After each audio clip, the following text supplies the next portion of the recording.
Muy bien, pues si estamos listos para la reflexión de hoy.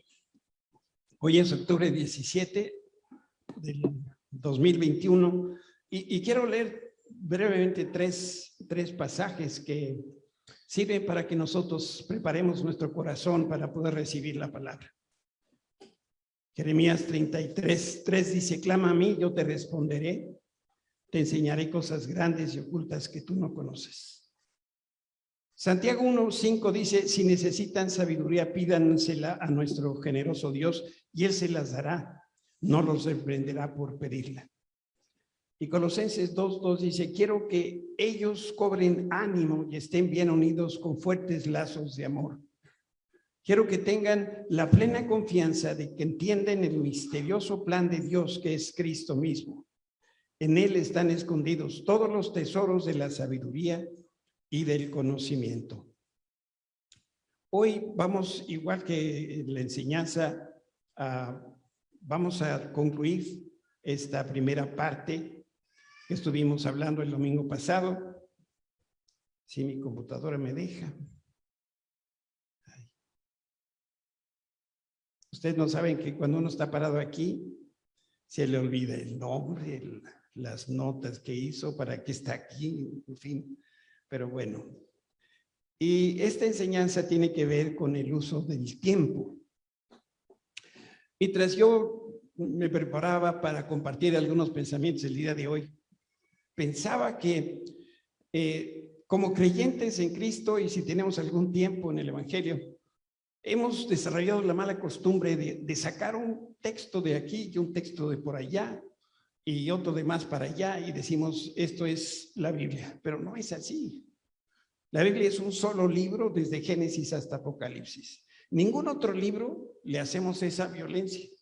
Si tú estás leyendo una novela así muy interesante, no te vas después a la mitad para ver qué sigue y luego te brincas hasta el final para ver cómo termina la cosa, sino que tomas todo el libro, ¿no? Pero a la Biblia no hacemos eso. Y entonces perdemos una parte importantísima del mensaje. Por eso quiero reiterar que las elecciones que hacemos con el tiempo y la administración de los recursos económicos muestran con claridad el lugar que Dios ocupa en nuestra vida. Tiempo y dinero no los podemos separar. Dividimos la plática para no abusar de su tiempo, pero no los podemos ni los debemos separar. Entonces voy a tratar de hacer un rápido recorrido de los principales puntos que vimos el domingo pasado. En cuanto al valor del tiempo, yo creo que la pregunta que uno se tiene que hacer es: ¿por qué nos cuesta tanto trabajo participar de manera continua y permanente en la vida de la iglesia? Somos buenos para venir un domingo y luego pasamos quién sabe cuánto tiempo, ¿no? Y luego hay otros que nomás vienen en Navidad. Bueno, ¿por qué nos cuesta tanto trabajo asistir a la iglesia todos los domingos del año y al mismo tiempo poder estar activos en las diferentes actividades de la iglesia entre semana? No, les decía yo el domingo pasado que el evangelio no es como el menú de las fondas: te toca la sopa o el espagueti o el arroz. No, el evangelio de Dios es esto y esto y esto y es todo juntos. Si nosotros pudiéramos comparar el número de horas que empleamos viajando por la ciudad o trabajando o descansando en casa, y lo comparamos con el número de horas que invertimos nosotros en las actividades de la congregación, nos daríamos cuenta que está desbalanceado. Y se nos olvida que si buscamos estar juntos es para poder adorar al Señor y para poder escuchar su voz. A eso nos reunimos. Para comprender entonces el significado y el valor que tiene el tiempo, hablamos de algunos pasajes que quiero volver a leer con ustedes. Pues solo los que creemos en Jesucristo podemos entrar en su descanso.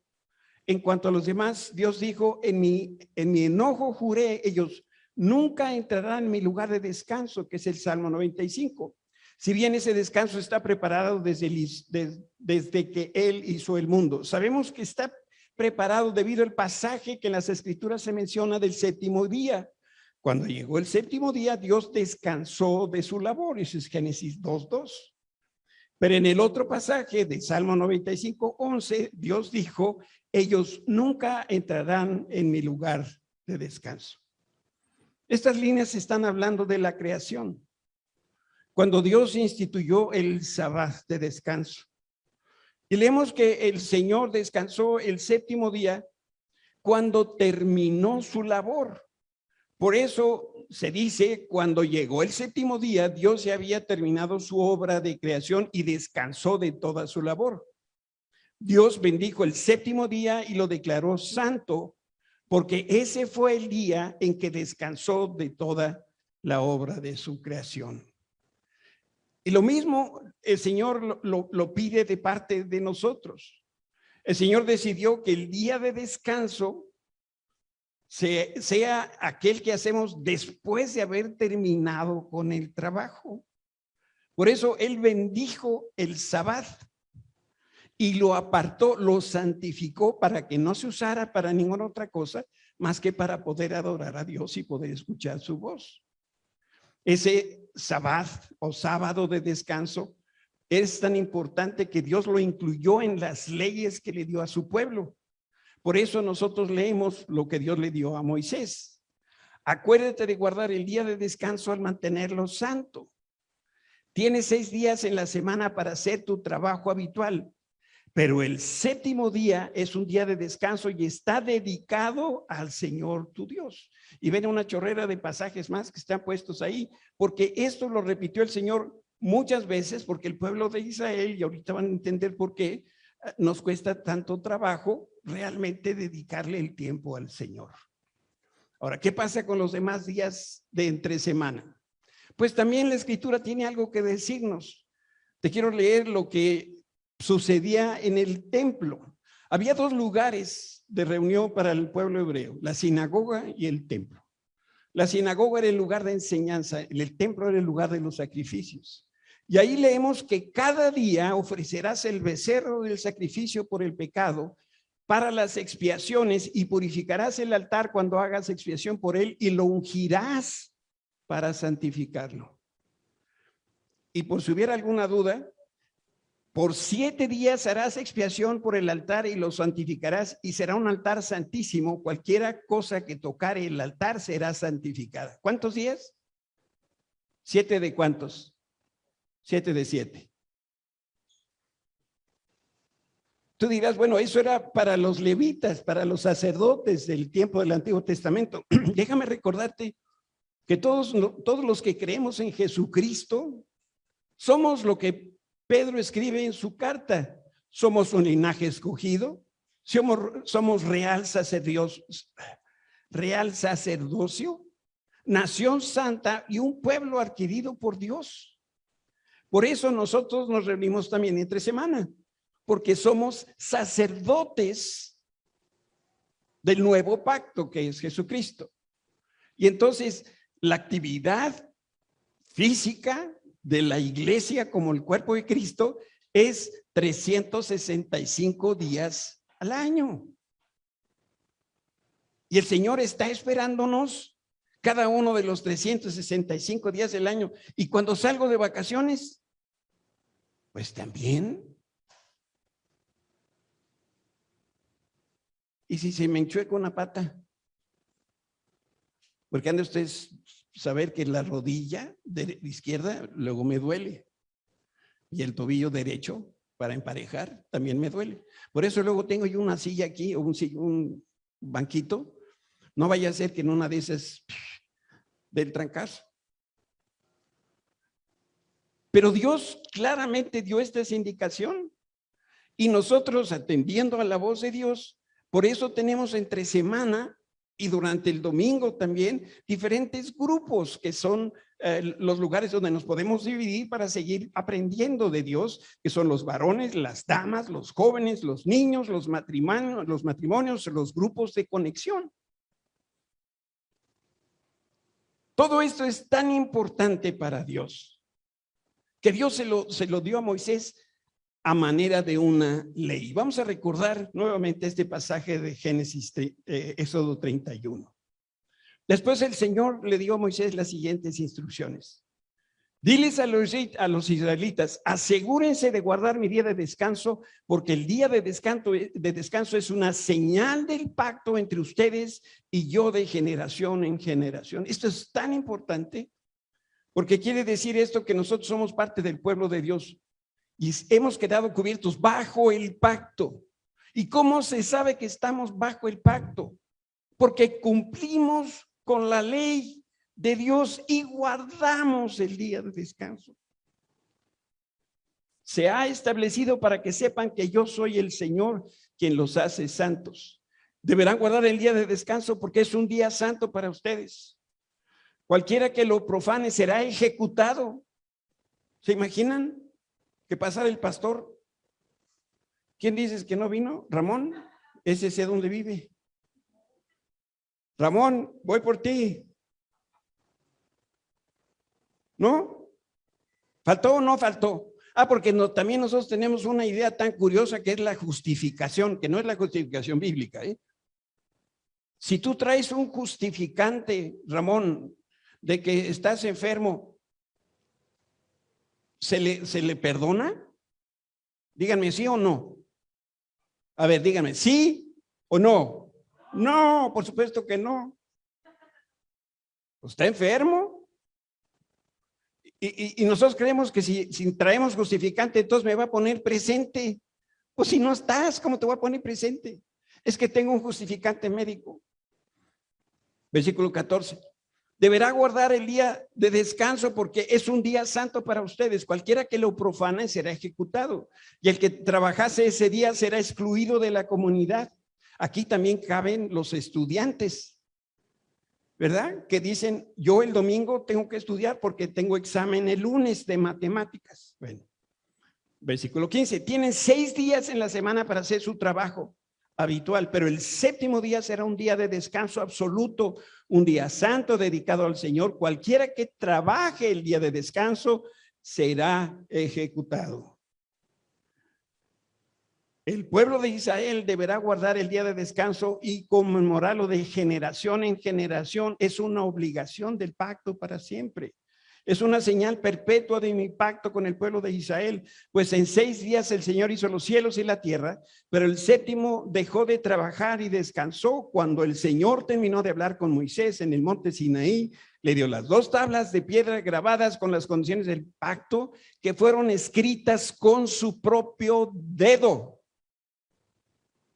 Pudo haber mandado un ángel que escribiera. Pudo haber dicho a Moisés, escríbelas tú, que de hecho después las segundas tablas las escribió Moisés. Pero fue Dios con su dedo. Y de este pasaje aprendimos 8 cosas que las voy solamente a enumerar.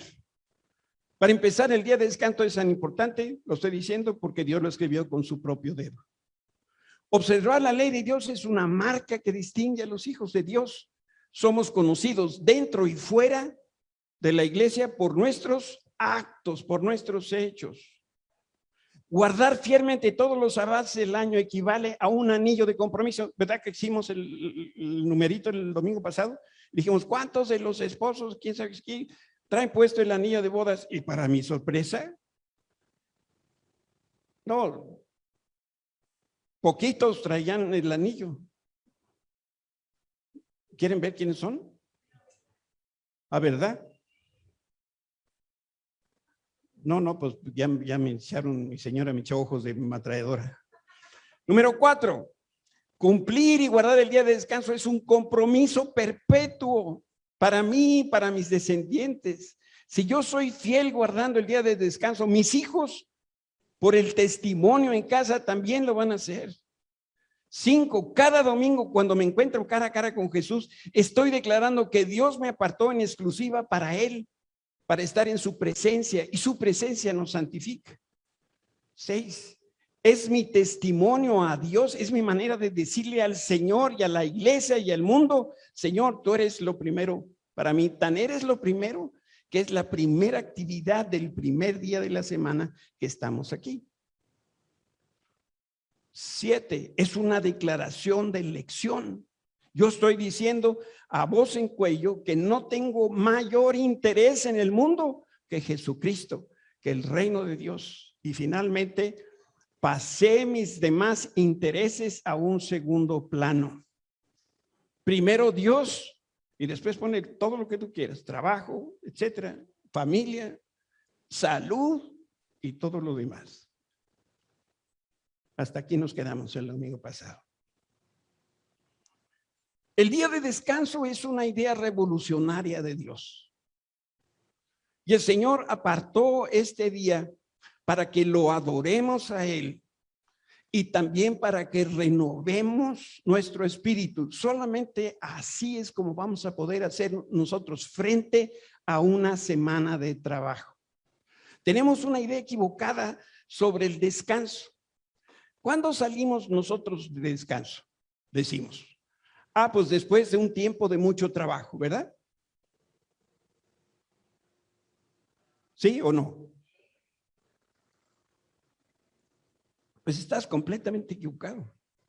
Por eso cuando te vas a Acapulco en la azotea y estás ahí 15 días dorándote, ¿qué pasa cuando llegas a la ciudad? ¿Cómo te sientes? Pues que es que no es el orden. Entonces yo voy a descansar, por eso es el primer día. Este día es para agarrar pila, para hacer lo necesario, porque viene una semana muy fuerte. Y entonces es aquí donde yo me preparo. Y esto es un principio de Dios. La fuerza física para poder trabajar en la semana la recibimos en nuestro espíritu cuando estamos juntos y cuando estamos en su presencia. Por eso el lunes para algunos es terrible. ¿Por qué? Porque perdieron la oportunidad de estar juntos, alabando al Señor, cargando energía, y entonces cuando llega el día de trabajo están para el arrastre. La palabra sabbat significa dejar de trabajar para celebrar. ¿Qué hacen en su día de descanso la mayoría de los señores que trabajan de lunes a sábado? Le voy a decir lo que hacen, porque yo que tengo cámaras de video en cada una de sus casas, y los que están aquí por primera vez, lo que ustedes no saben es que mientras han estado aquí, nuestros técnicos han estado en su casa poniendo cámaras de video para saber qué pasa entre semana. Y bueno, yo he visto que ese día de descanso, la mayoría de los señores sacan unos pants, los más horrorosos del mundo. Después se depositan enfrente de la televisión con la mirada perdida y luego se echan un maratón de Netflix. Y si en ese momento tú vas y le preguntas, ¿qué estás haciendo? ¿Qué creen que contestan? Estoy descansando. Me apena que sea yo el que te lo diga, pero eso no es descanso. Al menos no es lo que Dios tiene pensado como descanso para nosotros. Y aquí es donde nosotros tenemos que meter otros principios que vienen del Antiguo Testamento que te van a sorprender y te van a hacer mucho sentido.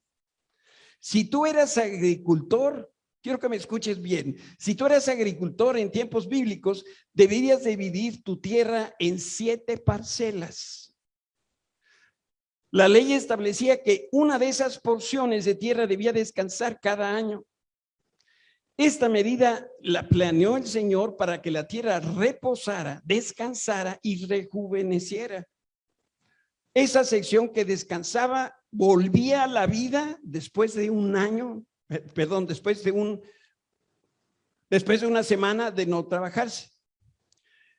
Ahora, pero lo más asombroso es que Dios ordenó que lo mismo se hiciera con cada una de las parcelas, de tal manera que cada 7 años había un año en que habían descansado todas las parcelas. No se podían trabajar. Y ya se pueden ustedes imaginar la cara de susto de los agricultores, porque se acercaban con el Señor con una pregunta. Y esa pregunta era, ¿cómo le vamos a hacer? Pues yo también, ¿cómo le voy a hacer aquí? Se nos fue. Se empezaba a poner bueno esto y se me... Ya, gracias. Bien, ven ustedes el pasaje, ¿eh? Esa es la cara que van a poner todos después de leer este texto. ¿Qué comeremos durante el año séptimo? Ya que no se nos permite sembrar ni cosechar. Hasta la redacción me gusta porque parecen viejas chillonas, ¿no? Ay, pues no sé qué va a pasar, no nos dejan sembrar la cosecha ese año, ¿qué vamos a comer? Y entonces Dios les responde, ten por seguro que yo te enviaré mi bendición en el sexto año, de modo que la tierra producirá una cosecha abundante, suficiente, ¿para cuánto? Para 3 años. Esos son los principios económicos de Dios. Tú le obedeces y Él multiplica tus saberes. Tú no le preguntes por qué, tú nomás obedece. El sabbat de descanso judío tenía 3 dimensiones. El séptimo día de cada semana, el séptimo año y el año 50, que era 7 veces 7, y ese se le llamaba el año del jubileo. Esta idea originalísima de Dios, Israel la tenía que llevar a cabo cada 50 años, y aquí encontramos algo bien significativo, porque a pesar de que los judíos eran bien religiosos, la Biblia no registra que alguna vez los judíos celebraron el jubileo. ¿Por qué creen ustedes? Porque afectaba su economía. Cuando hago así no es porque creen que estoy haciendo señales de pompas. Estoy diciendo que aquí está la cartera. Yo siempre he creído, y lo voy a volver a repetir, esto no lo aprendí en anatomía. Creo que alguna vez llevé anatomía, pero debe de haber una vena que va del corazón y pasa a la cartera. Porque cuando se trata del dinero, todo mundo finge demencia, ¿no? ¿De quién no sé? ¿De qué me estás hablando? El diezmo, qué barbaridad, esas cosas son de mal gusto incluso mencionarlas. Bueno, tiene mucho que ver con el uso del tiempo. Y la gente no deseaba dejar de trabajar porque tenía falta de fe, que Dios iba a producir lo suficiente. Y porque además, si no trabajaba un año, él pensaba o ella pensaba que no iba a comer. Y Dios ordenó que ese año fuera de celebración, así como lo es el séptimo día de la semana, el séptimo año de cada 7 y el año del jubileo. Y ese año de jubileo se debería perdonar todas las ofensas y todas las deudas. Imagínense cómo se vería el señor Banamex si nosotros celebráramos el jubileo. La tierra que vendieron para pagar las deudas tenía que pasar a sus dueños originales. Todos los presos tenían que salir de las cárceles en libertad. Había pocos presos porque, como ya leímos en la ley, cualquiera que no cumplía la ley, ¿qué le pasaba? ¡Pum! Con eso arreglamos tantas cosas. Pero bueno, estamos ya en la época de la gracia y del Nuevo Testamento, pero a mí me sigue gustando el Nuevo Testamento. ¿Qué hacían con los hijos desobedientes, hijo? ¿Cómo? ¡Pum! Se acaba la desobediencia. Nomás que unos, pues ahí les están, para que no se traumen. No, si no se trauman cuando les hace el plomazo. Cuando Jesús pronunció su primer mensaje en Galilea, habló de la promesa que está detrás del descanso, que es Él mismo. Por eso todo este tiempo de preparación del Antiguo Testamento, para que el pueblo de Israel comprendiera que atrás de todas estas fiestas, atrás de guardar todas estas ceremonias, estaba Jesús mismo. Él es el motivo de nuestra celebración. Miren cómo dice Lucas, capítulo 4. El Espíritu del Señor está sobre mí. Jesús está hablando cuando está en la sinagoga. Porque me ha ungido para llevar las buenas noticias a los pobres. Me ha enviado a proclamar que los cautivos serán liberados, que los ciegos verán, que los oprimidos serán puestos en libertad y que ha llegado el tiempo del favor del Señor para proclamar este año aceptable. Y luego dice el versículo 20, lo enrolló este rollo de nuevo, se le entregó al ayudante y se sentó. Todas las miradas de la sinagoga se fijaron en él y después Jesús comenzó a hablarles y les dijo, la escritura que acaban de oír se ha cumplido en este mismo día. Ustedes no han cumplido el séptimo día de descanso, el séptimo año de descanso. Yo sí he venido a cumplir las promesas del Padre. Y es que el éxito de todo lo que tú emprendas en la vida empieza el domingo. La iglesia del siglo I entendió el valor que tenía el sábado. Y también comprendió el principio de darle al Señor la primera y la mejor parte de su tiempo. Así como Dios es el dueño del oro y de la plata, también Dios es el dueño del tiempo. Por eso fue que Jesús sanó en el día de descanso. Dice la Escritura en el Evangelio de Marcos.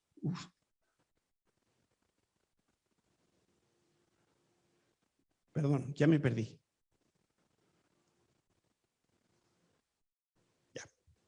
Entonces, nosotros, este pasaje de Marcos 2:28 dice, así que el Hijo del Hombre es Señor incluso del día de descanso. Nosotros nos reunimos como iglesia el domingo, no porque sea una orden de Dios. El sábado va a seguir siendo el sábado y no hay ningún mandamiento para cambiar el sábado al domingo. Y la razón que explica nuestras reuniones el domingo es que la primera iglesia, esa del siglo I, se congregaba cada semana el día del aniversario de la resurrección de Jesús. ¿Cuándo era esto? Bueno, lo hacían para celebrar a Jesucristo resucitado y para poder adorar a Dios cada día de descanso, cada domingo. Los primeros creyentes decidieron dedicar los primeros frutos de su tiempo al Señor en vez de gastarlos o emplearlos para ellos. Te pregunto, ¿tú buscas a Dios en la mañana o en la noche? En la mañana, ¿quién busca al Señor en la mañana? Gracias. ¿Quién busca a Dios en la tarde, en la noche?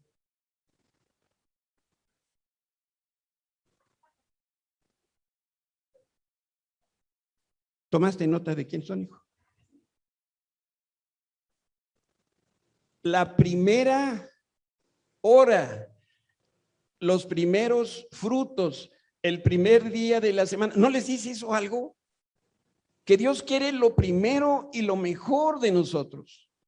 En tiempos bíblicos, el domingo era el primer día laboral. Y los que no eran cristianos salían a trabajar el domingo y de alguna manera era como si se les adelantaran a los cristianos y les ganaban las ventas.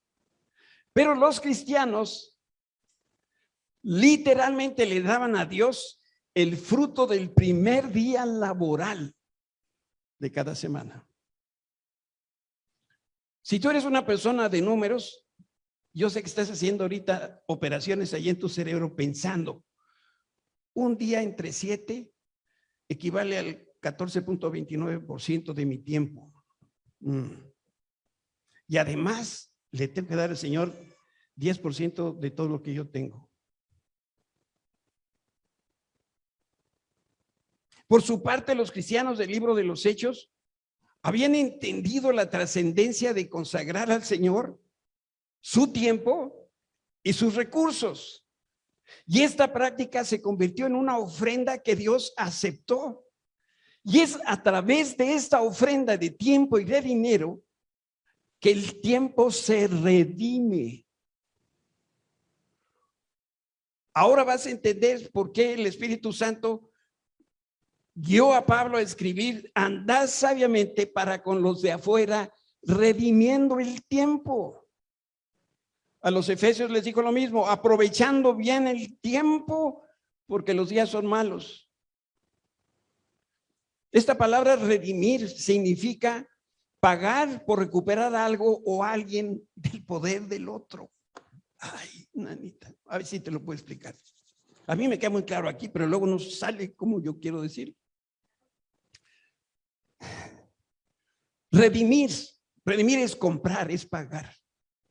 Entonces, cuando se trata de dinero, cuando yo diezmo, Cuando le doy la 10ª parte de todos mis ingresos, lo que yo estoy haciendo es comprando el 90% del dinero.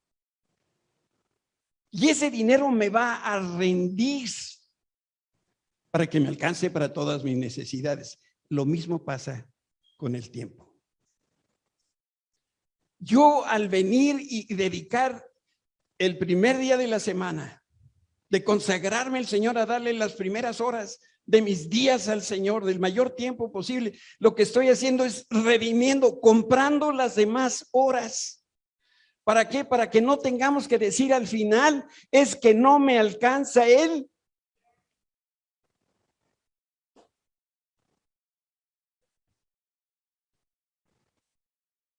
No, ni te alcanza, ni te va a alcanzar, ni el dinero, ni el tiempo.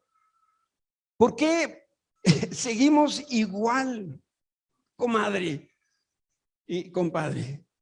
¿Por qué pasa el tiempo y nosotros en la vida cristiana y no parece que haya desarrollo, crecimiento? Es que hemos olvidado los principios de Dios. Por eso nosotros tenemos que estar en la casa de Dios.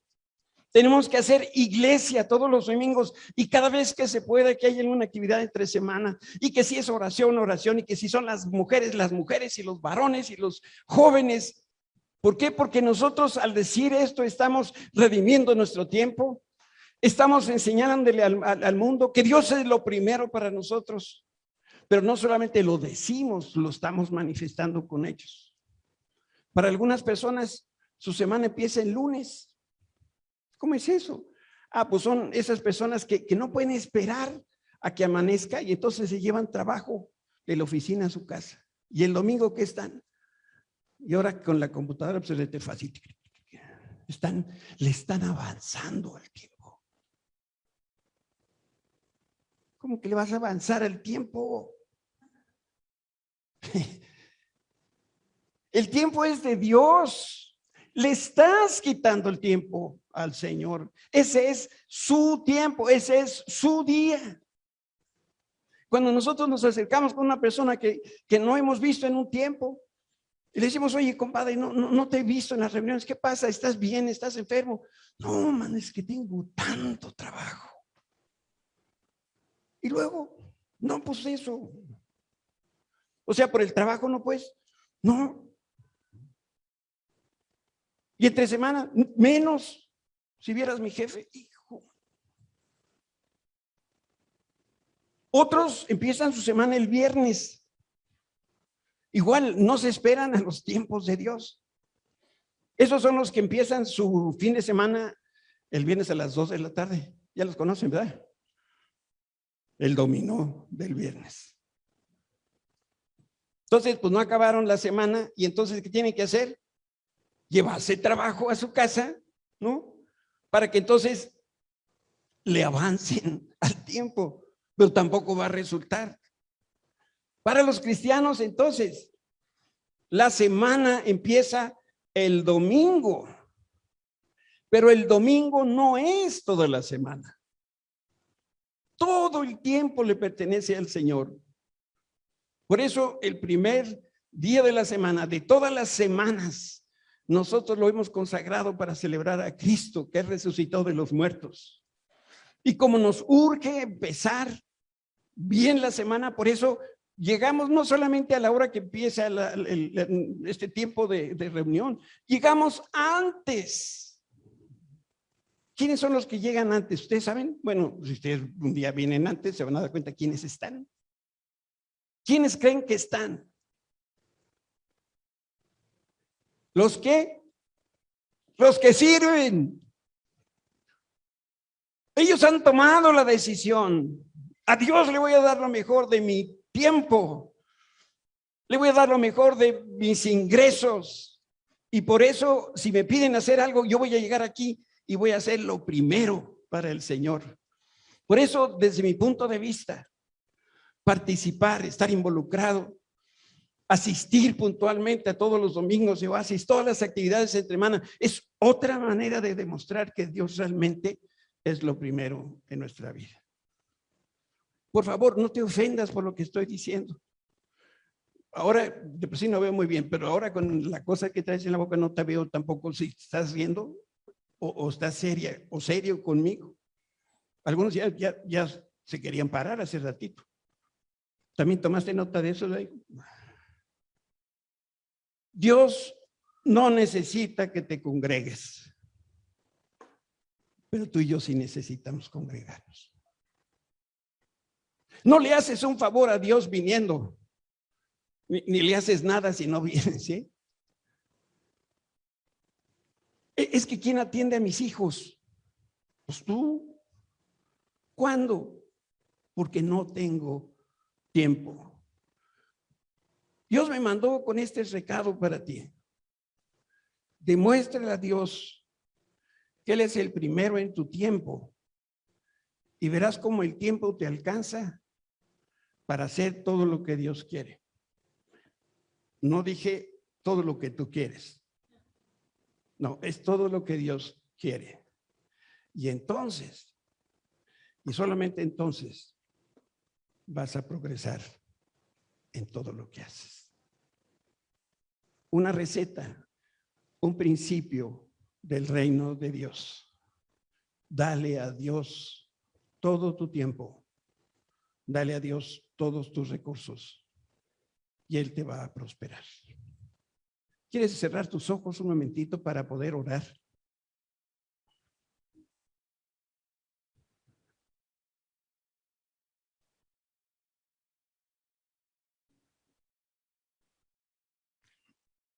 Lo he repetido muchas veces y lo digo solamente para testimonio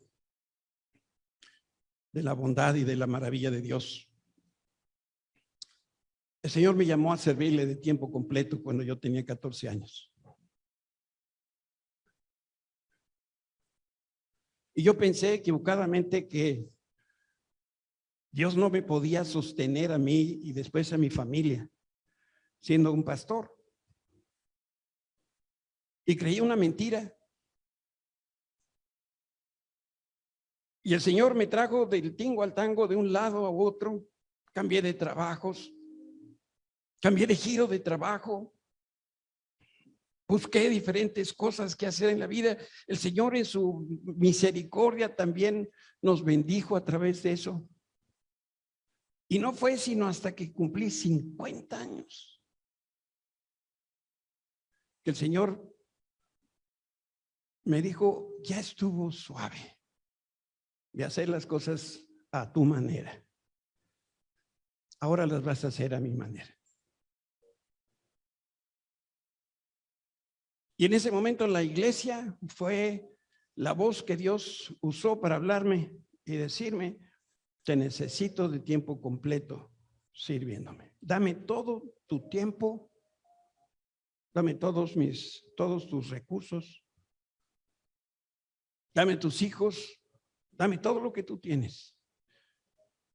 Y yo le dije al Señor, Señor, si yo atiendo tus negocios, ¿tú vas a atender los míos? Y el Señor me dijo que sí. Di ese paso de fe creyendo que Dios lo iba a hacer. Y para su gloria yo puedo decir que no ha habido un día de esos ya 25 años de que tomé esa decisión de darle todo lo que yo tengo y todo lo que yo soy al Señor.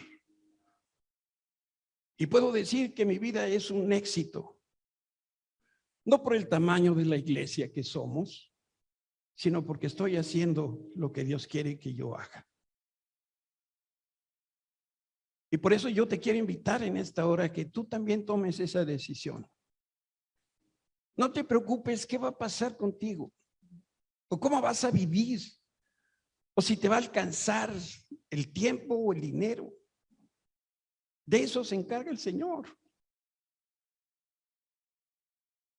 La Escritura dice con tanta claridad, para mí nada es imposible.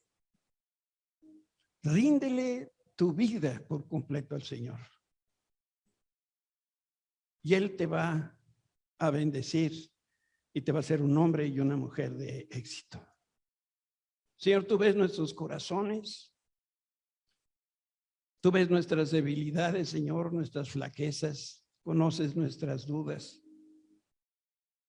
Y Señor, tú bien sabes que sí te amamos y sí creemos en Jesús y hemos visto tu mano manifiesta tantas veces en nuestra vida, pero nos sigue costando mucho trabajo hacer una entrega completa y total. Espíritu Santo, anima a mis hermanos aquí, a que cada uno, según el momento que está viviendo, pueda hacer y tomar las mejores decisiones de sus recursos, que ni siquiera son nuestros, sino son tuyos, y de su tiempo, que tampoco es nuestro, sino es tuyo. Permite que cada uno de nosotros podamos ser buenos administradores. Y cuando seamos llamados a tu presencia, podamos escuchar la mejor predicación que se ha predicado. Bien, siervo fiel, te puse sobre poco, mostraste tu fidelidad, pasa a la presencia del Señor. Gracias, Señor, porque tú nos estás esperando. Y sabemos que tú tienes en tus manos el control de todas las situaciones. Manifiéstate, Señor, con poder en Cristo Jesús. Amén.